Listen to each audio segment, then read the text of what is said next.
information about motive or identity was out.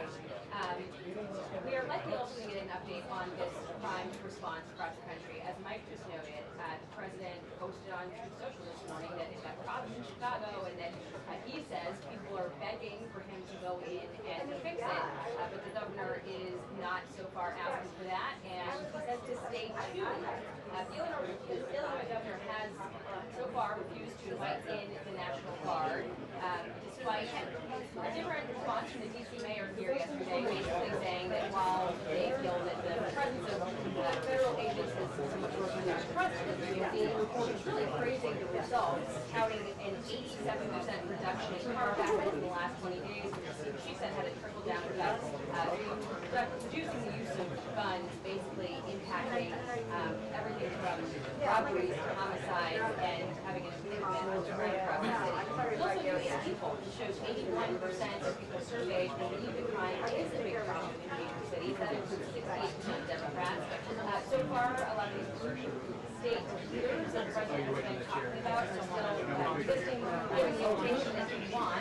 Vice President said that he was checking that the social media things to make sure to go in and do that and help out if they so choose. However, their position right now is that they would prefer to be asked.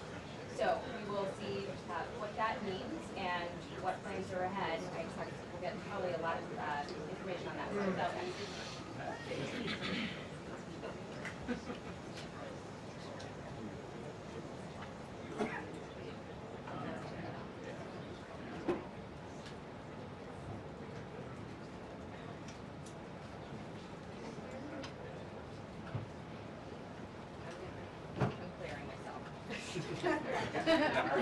You're going to clear yourself too. Tell them. Support that. Gotta go. You know who's in church here. Show control who's boss.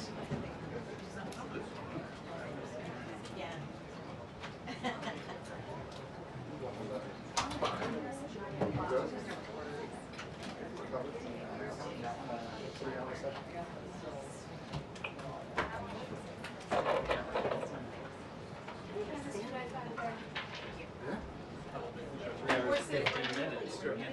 Thank you. Thank you. Twist it up. Still in pain.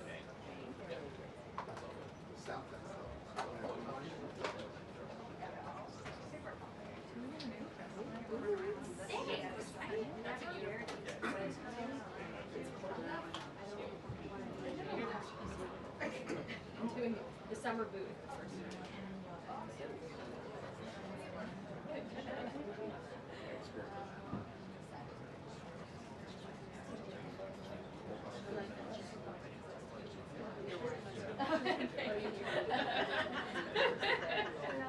Gotta go. It is what it is.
Mam nadzieję, że nie trzeciego roku.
Until the briefing, 2 minutes until the briefing.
Good afternoon. Good to see all of you. I want to begin today's briefing by addressing the horrific shooting that took place yesterday at the Annunciation Catholic Church in Minneapolis, Minnesota, where a deranged shooter opened fire during morning mass, killing an innocent 8-year-old and 10-year-old. 14 other children and 3 adults were also injured during this horrible tragedy. This was the first morning mass of the school year for these beautiful, innocent children, and this sacred religious service was desecrated by an evil monster. We are all eternally grateful to the heroic law enforcement officers and first responders whose courage and swift response aided all of those impacted by this horrible tragedy. As Director Kash Patel confirmed yesterday, the FBI is currently investigating this shooting as an act of domestic terrorism and a hate crime targeting Catholics. President Trump signed a proclamation yesterday following his call with the governor of Minnesota, Tim Walz, acknowledging the victims and their families and directing flags to be flown at half-mast. President Trump and the First Lady encouraged the entire nation to join all of us in praying for the victims and their families as they face unimaginable grief and loss. The White House and the FBI will continue to provide further updates as they become available. I also have a quick scheduling announcement for you today. The President will travel to New York City on September 22nd to address the United Nations General Assembly on Tuesday, September 23rd. On another matter, as Americans make their Labor Day weekend travel plans, they will be able to enjoy 5-year low gas prices thanks to President Trump fully unleashing American energy dominance. President Trump ended Joe Biden's Green New Scam policies and is delivering on his promise to make America affordable again. These savings at the pump are giving everyday American families more room in their budgets at the end of each month, which is the exact opposite of what we saw under the previous administration. And as we commemorate Labor Day this year, we finally have a president who fights and delivers for the American worker every single day. President Trump believes that American workers are the heart and soul of our economy and our national identity, which is why he's championed an agenda that puts them first always. For decades, the hardworking men and women of our country who built the greatest nation in world history were sold out by selfish, greedy, short-sighted globalists who put our country on a path to economic and cultural ruin. They hollowed out our factories and towns and betrayed the American working class by shipping jobs overseas and importing millions of low-wage migrants to replace American workers. Under President Trump, this national disgrace is over. American workers are, once again, being put at the center of national trade policy, and the dignity of American labor is being defended. As a result, President Trump has already brought in nearly $10 trillion in new private and foreign investments so that the top businesses in the world can create high-paying jobs in America and hire American workers to fill them. In fact, since President Trump took office, the economy has added more than 500,000 new jobs to the workforce. In a stark reversal from the Biden administration, all of that job creation has been driven by private sector growth, and all employment gains have gone to native-born Americans. Wages for blue-collar workers are now rising at the fastest rate in the past 60 years. And the average American worker has already seen a $500 wage increase this year alone. Thanks to the largest middle tax cuts ever signed into law by President Trump, with no tax on tips, no tax on overtime, no tax on Social Security, Americans in all 50 states will keep more of their hard-earned money. The average American taxpayer will see a tax cut of nearly $4,000 because of these pro-growth provisions, according to analysis from the Nonpartisan Tax Foundation. In other news, President Trump continues to deliver on his promise to restore law and order to our nation's capital. Since President Trump's intervention, there have been more than 1,283 arrests right here in the District of Columbia. Total crime in D.C. is down 19%, and violent crime is down 30%. Carjackings in the district are down 67%. Homicides are down 57%. Robberies are down 40%. Motor vehicle thefts are down 32%. And assaults with dangerous weapons are down 23%. And property crime is down 18%. These numbers prove the president's bold actions to make D.C. safe and beautiful again are working, just like he said they would. And that's why on Monday, the president took additional action to sign an executive order taking steps to ensure that cashless bail in Washington, D.C. is eliminated. For too long, D.C.'s reckless cashless bail policies have allowed dangerous criminals to be quickly released, which endangers everyone who lives in and visits our wonderful capital. No cash bail has also foolishly forced law enforcement to repeatedly arrest the same offenders over and over again, only for them to be released back into our nation's capital. This is the definition of insanity, and the president is seeking to end it. He also signed a separate executive order addressing the crime emergency in D.C. by instructing the National Park Service to hire additional United States Park Police officers to support public safety, and directing the U.S. Attorney's Office for D.C. to hire additional prosecutors to focus solely on violent and property crimes. So while liberal Democrats across the country continue to double down on their failed soft on crime approach, the American people, including local DC leadership, business owners, and residents, are rallying behind President Trump's crime crackdown. According to new polling, 81% of Americans say crime is a major problem in large cities across the country. And a clear majority of Americans believe the president's actions are justified and necessary to reduce crime in these cities. Indu Bhatia, who runs a liquor store a half mile from the White House here just down the street, is one of those Americans who are grateful for President Trump's public safety push. Indu recently told the New York Post that her store was robbed so many times that they had to spend exorbitant sums of money on security, jeopardizing her family's financial future. But thanks to President Trump's strong action, Indu said, quote, "All of my employees, including me, we feel much safer, and even our customers feel really happy when they walk into our store." And just yesterday, Washington, D.C. Mayor Muriel Bowser credited President Trump for surging federal law enforcement personnel and said neighborhoods, quote, "feel and are much safer." We thank Mayor Bowser for her cooperation and her willingness to help us make D.C. safe and beautiful. This entire effort has vindicated what President Trump and law and order advocates have been saying for years, and this is our message to Americans in Democrat-run cities nationwide. Decline is a choice. You don't have to live in constant fear of being robbed, raped, or murdered. Your leaders are lying to you, and they have been failing you for decades. The President Trump approach of upholding law and order by letting our brave men and women in blue actually do their jobs to aggressively fight crime works. In just a few weeks, President Trump has done more for D.C. residents than Democrats did in 50 years. And this can be replicated in other crime-ridden cities across the nation. As President Trump has said, all of these elected officials in charge have to do is pick up the phone and ask for the president and the federal government's help. President Trump doesn't care if they are a Republican or a Democrat leader. He wants Americans to be safe and for every law-abiding American citizen across the country to be able to thrive in their city and in their community. With that, I'll take questions. Here in our new media seat today, we have social media influencer, content creator, Brandon Tatum. Brandon, thank you so much for joining us today. Why don't you kick us off? Well, Karoline, thank you so much for having me. I really appreciate it. And on behalf of everybody that follow me, the millions of people that follow me, I want to say thank you for making the sacrifice and dealing with some of the most disingenuous people on planet Earth at times. I have two questions. The first question is associated with the shooting that occurred the other day. And I want to ask the question of, we know that it's not a gun thing. Any rational person knows it's not a gun thing.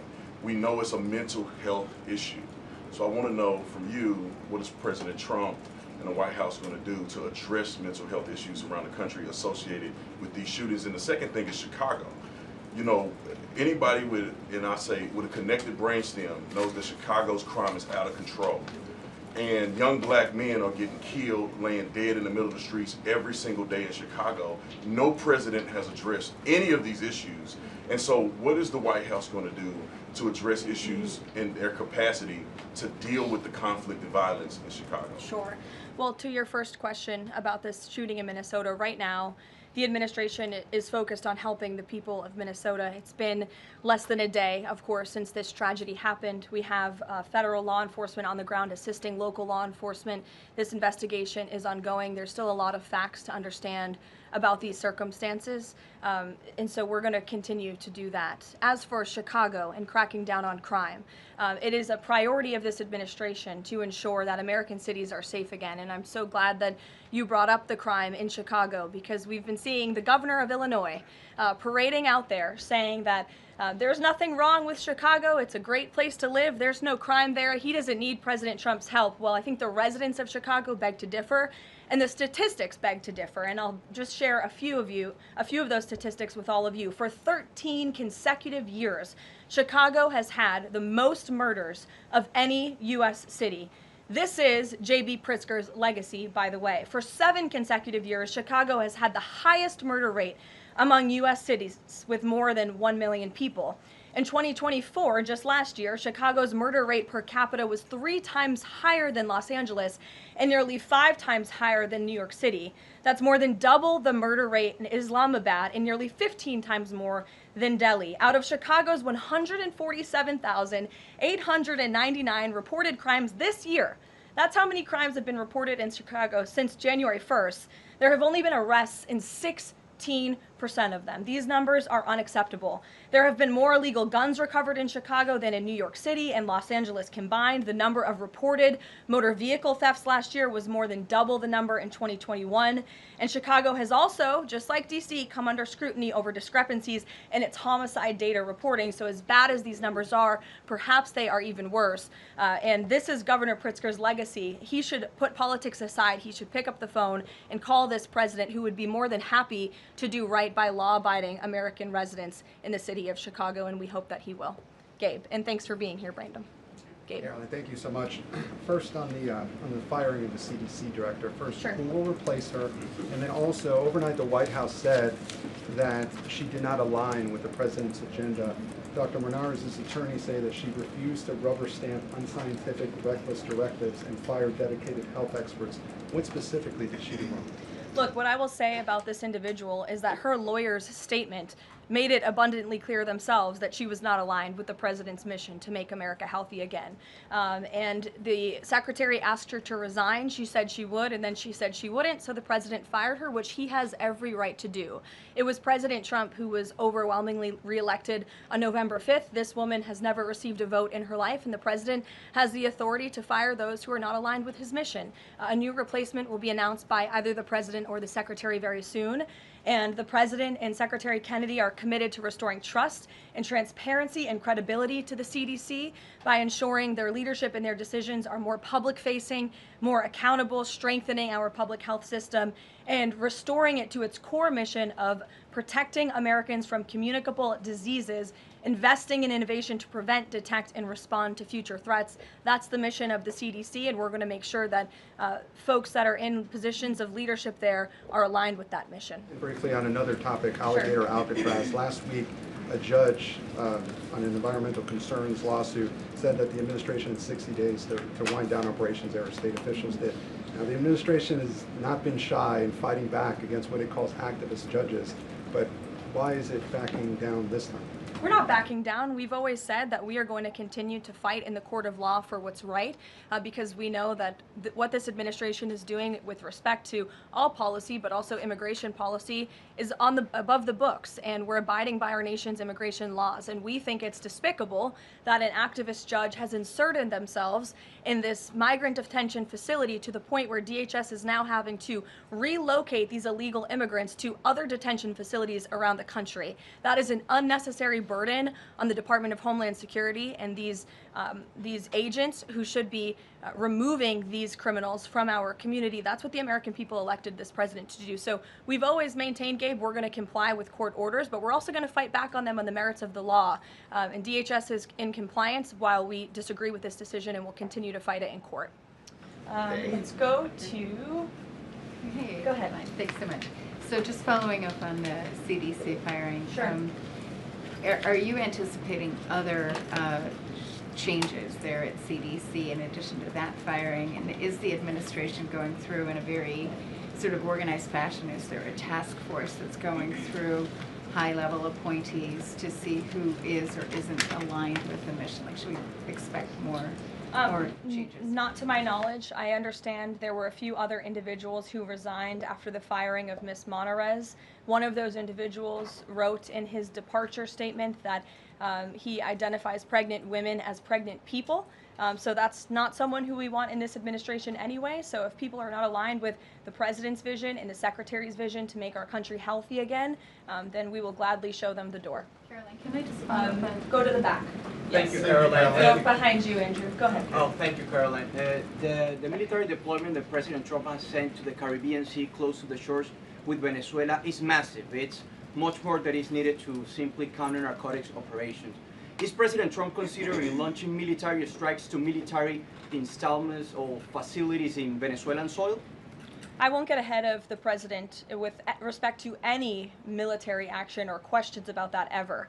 But what I will tell you is that many Caribbean nations and many nations in the region have applauded the administration's counter-drug operations and efforts, and the president is prepared to use every element of American power to stop drugs from flooding into our country and to bring those responsible to justice. And as I've said from this podium before, the Maduro regime is not the legitimate government of Venezuela. It is a narco-terror cartel. Maduro is not a legitimate president. He is a fugitive head of this drug cartel. He has been indicted in the United States for trafficking drugs into our country, and it is the utmost responsibility of this president and this administration to prevent the illicit flow of drugs into our country and to protect citizens from those deadly poisons.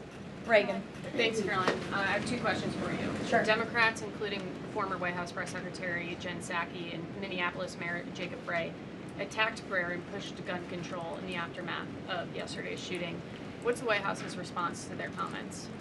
Yes, I saw the comments of my predecessor, Ms. Psaki, and frankly, I think they're incredibly insensitive and disrespectful to the tens of millions of Americans of faith across this country who believe in the power of prayer, who believe that prayer works, and who believe that in a time of mourning like this, when beautiful young children were killed while praying in a church, it's utterly disrespectful to deride the power of prayer in this country, and it's disrespectful to the millions of Americans of faith. And I would encourage Ms. Psaki to pray for these families themselves who need it right now more than ever. My second question for you is that there have been media outlets who have glazed over the fact that the shooter was confused in their gender identity. Does the administration believe that this element needs to be investigated in the shooting? All of the elements are being investigated in the shooting, absolutely. Which is why part of the reason the FBI director came out and immediately confirmed that facet of the investigation. John. Thanks a lot, Caroline. Two questions on two separate issues. First of all, the drone and missile strikes that took place overnight in Ukraine. General Keith Kellogg, the president's special envoy, has described these attacks as egregious. Do you agree with that description, and do you view President Putin as an impediment to getting peace between these two countries? Well, it's not about if I agree, it's about what the president thinks, and I know what the president thinks because I talked to him about this. He was not happy about this news, but he was also not surprised. These are two countries that have been at war for a very long time. Russia launched this attack on Kyiv, and likewise, Ukraine recently dealt a blow to Russia's oil refineries. They have taken out, as a matter of fact, 20% of Russia's oil refinery capacity over the course of their attacks throughout the month of August. So the president is continuing to watch this intently, and this killing, unfortunately, will continue as long as the war continues, which is why the president wants it to end.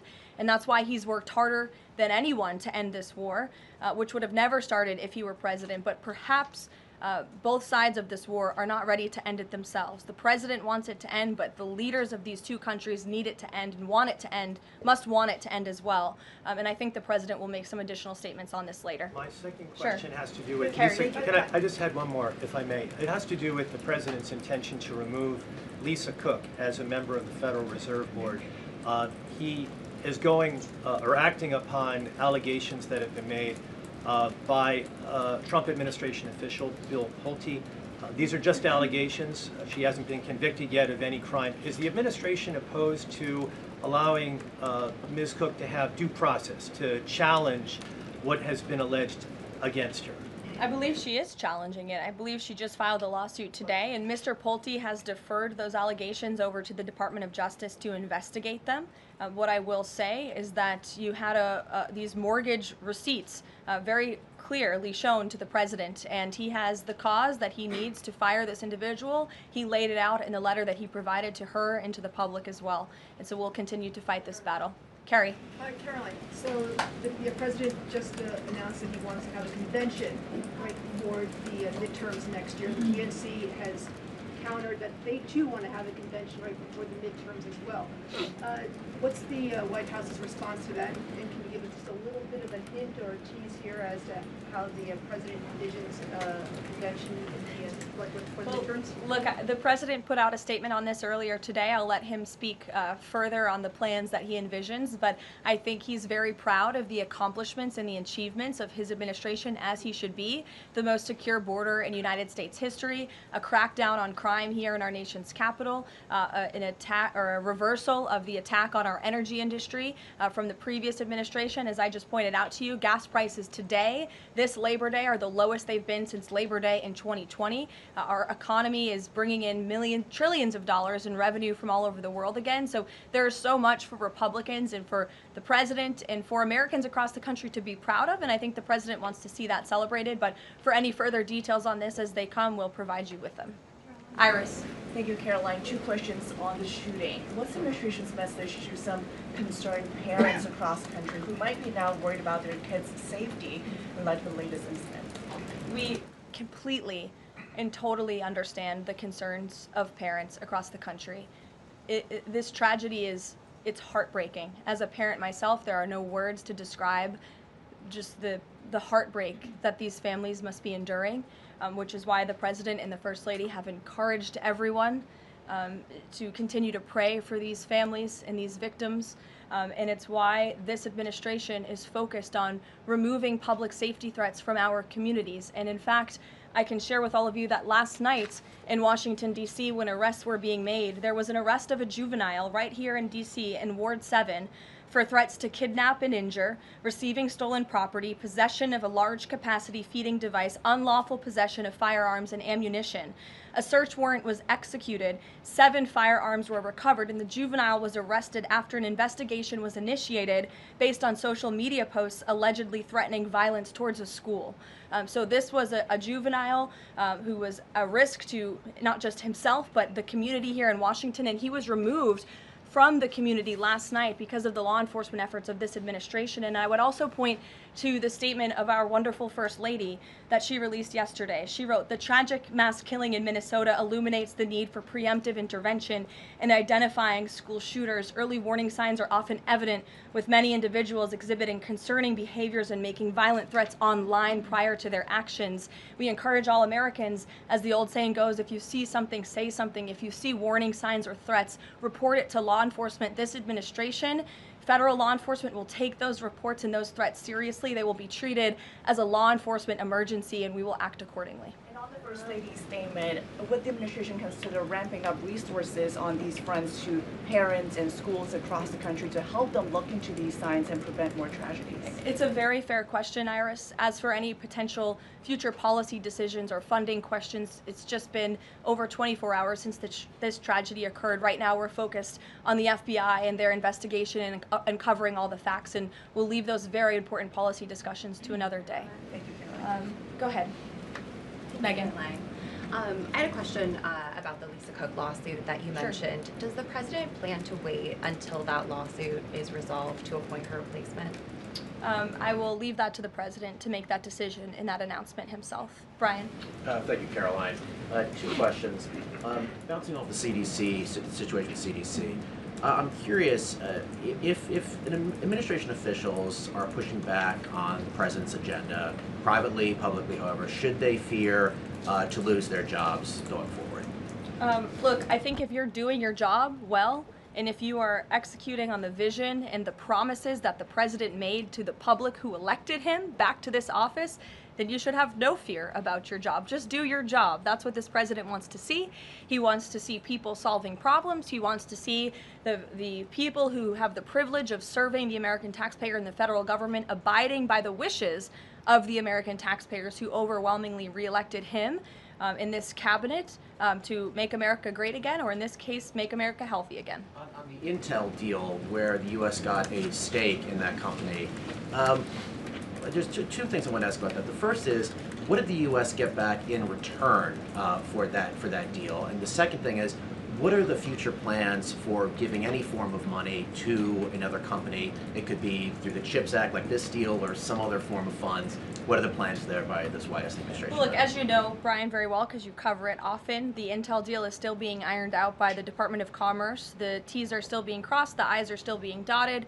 It's very much still under discussion, but the president's thinking, I can share with you, is certainly to ensure that the United States government is making our country wealthy again and is benefiting from some of these deals. And it's a creative solution. I know it's outside the box thinking, which is uncommon in this city, but it's something that he proposed and something that the Secretary of Commerce is working on putting into action.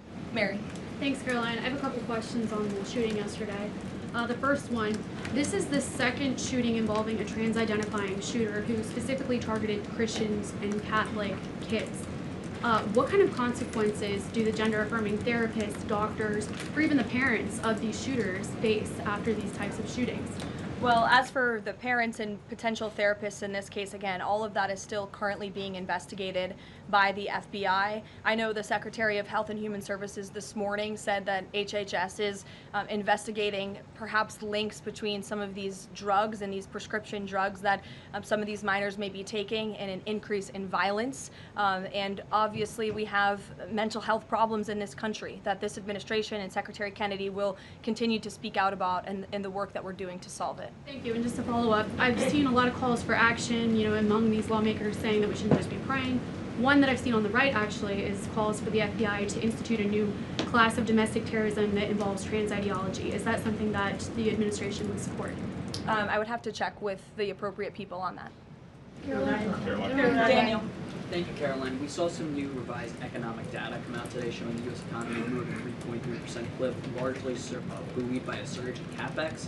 What's the White House reaction to this, and is this sort of the president's vision beginning to come to life after the Big Beautiful Bill was passed in July? Yes, I mean, look, we did say that once the Big Beautiful Bill was signed into law, we're going to see the effects of this massive pro-growth piece of legislation. As I laid out for you as we head into the Labor Day weekend, there's many positive economic indicators that the American people can be hopeful about. But don't forget, we are reversing 4 years of reckless spending from the previous administration, of slamming regulations down the throats of American business owners and consumers across the country. But the administration is working very hard to unravel all of that and to ensure that small business owners and workers are thriving and that they have more money in their own pockets to spend. Thank you. Thanks so much, Caroline. Back on the CDC, there was reporting that some of the initial problems between RFK and the CDC director stemmed from miscommunications or differences on vaccine policy. So I wonder if you could just say whether or not the president believes that the COVID vaccine should be available to and covered by insurance for all Americans regardless of age and pre-existing conditions. What I will tell you is that the FDA recently revoked the emergency use authorizations for 3 COVID vaccinations while simultaneously greenlighting 4 new COVID-19 vaccines with 2025 and 2026 formulas. The reason for the revocation of that emergency use authorization is because obviously the COVID pandemic and the public health emergency is over. But just to correct the record, because there's been a lot of misinformation on this, the FDA's decision does not affect the availability of COVID vaccines for Americans who want them. We believe in individual choice. That's a promise both the president and the secretary have made, and it's a promise they have now delivered on. Question, if I could, Caroline. Second question, if I could. Sorry. I wonder if you could ask. I wonder if you could answer why the president hasn't acknowledged the shooting at CDC headquarters that took place earlier in August, where a police officer was killed, and it was reported that the motivation for the shooting was somebody who was really unhappy with the effects of the COVID vaccine. We absolutely were very much aware of that shooting. The Secretary of Health and Human Services put out a statement immediately. He was in touch with the CDC, and he actually traveled to Georgia to assess the situation and to mourn with the people who work in that building there. So. Go ahead. With respect to Labor Day, one of the most underrepresented groups right now are police officers. 30,000 police officers short in America right now. To Brandon's question, 1,300 short in Chicago, 3,000 short in New York, 500 short here in Washington, D.C. What can the White House, what can the president do to help recruitment of police officers? You've done well with the military and Border Patrol. What can be done to get more police officers on the streets of America? Well, the president has certainly been very successful in recruiting federal law enforcement. If you look at the ICE recruitment campaign that was led by he and our Secretary of Homeland Security, we've seen more than, I believe, 130,000 applicants to join ICE, which is just amazing. There's more applicants now than there are jobs to fill, and we're very grateful for that. Clearly, Americans want to serve their communities. They just need a leader who encourages them to do so. So maybe Governor Pritzker should spend less time demonizing the police, more time trying to recruit more police, and more time trying to call the President of the United States to get crime in his city under control. The President wants to allow law enforcement, whether it's state, local, federal, to do their jobs, to arrest criminals, to put them behind bars, and to remove public safety threats from American communities. He'll continue to do that. Thank you, guys.